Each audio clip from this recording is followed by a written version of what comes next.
ధన్యవాదాలు అధ్యక్ష.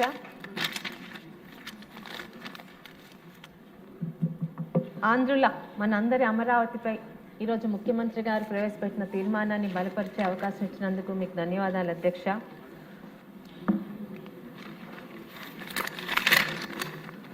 ఆంధ్రుల రాజధాని మనందరి రాజధాని అమరావతి అధ్యక్ష.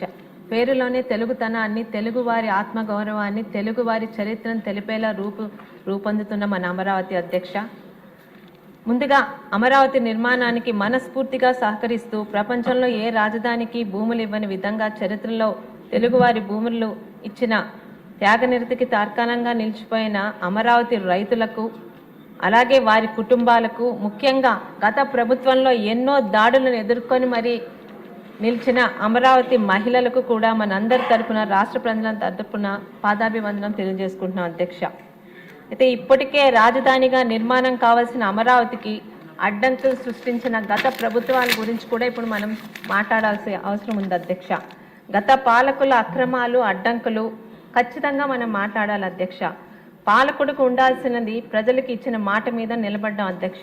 2014లో రాష్ట్ర విభజన తర్వాత వెనువెంటనే మన రాష్ట్రానికి 10 సంవత్సరాలు హైదరాబాద్ 2 రాష్ట్రాలకి ఉమ్మడి రాజధానిగా ఉందని తెలిసి కూడా మన నవ్యాంధ్ర నిర్మాణానికి మనకంటూ ఒక సొంత రాజధాని ఉండాలన్న మాట మీద నిల్చొని అప్పటి మన ముఖ్యమంత్రి గారు, ఇప్పటి ముఖ్యమంత్రి గారైన చంద్రబాబు నాయుడు గారు ఒక పాలకుడిగా తీసుకున్న నిర్ణయాలు అధ్యక్ష. రాజధాని లేని రాష్ట్రము సొంత ఇల్లు లేని కుటుంబం లాంటిది అధ్యక్ష. 10 సంవత్సరాలుగా ఉన్నప్పటికీ కూడా రాష్ట్రం పట్ల నిబద్ధత ఉన్న ముఖ్యమంత్రిగా రాజధానికి సంకల్పం చేశారు అధ్యక్ష. అధికారంలో ఉన్నాం కదా అని ఆయన తన సొంత నిర్ణయాలు తీసుకోలేదు అధ్యక్ష. ఒక కమిటీ, శ్రీకృష్ణ కమిటీ సారథ్యంలో అన్ని నిర్ణయాలు జరిగాయి అధ్యక్ష. అన్ని నగరాల ప్రజలు, మేధావులతో, కమిటీలతో చర్చలు జరిగాయి అధ్యక్ష.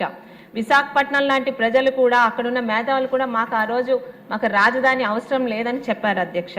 సశాస్త్రీయంగా జరిగిన అనేక చర్చలు, సమావేశాల తర్వాత అందరి ఆమోదంతో నవ్యాంధ్ర రాజధానిగా అమరావతిని నిర్ణయించాం అధ్యక్ష. అయితే ఆనాడే అప్పటి ప్రతిపక్ష నాయకుడిగా ఉన్న జగన్ రెడ్డి గారు ఆ సందర్భంగా మాట్లాడిన చిలక పలుకులను ఒకసారి మన ఈ సందర్భంగా రాష్ట్రంలో ప్రజలందరికీ తెలియజేయాల్సిన అవసరం ఉంది అధ్యక్ష.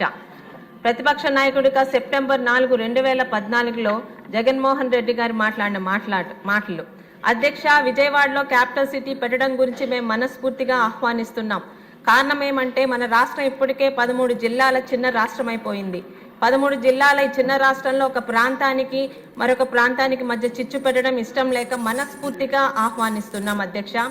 మొట్టమొదటి నుండి కూడా ఇదే ఒకటే చెప్తున్నాం, క్యాపిటల్ సిటీ మీరు ఎక్కడ పెట్టినా అలా పెట్టే చోట కనీసం 30,000 ఎకరాలైనా ఉండాలని చెప్పిన మాట ఇది.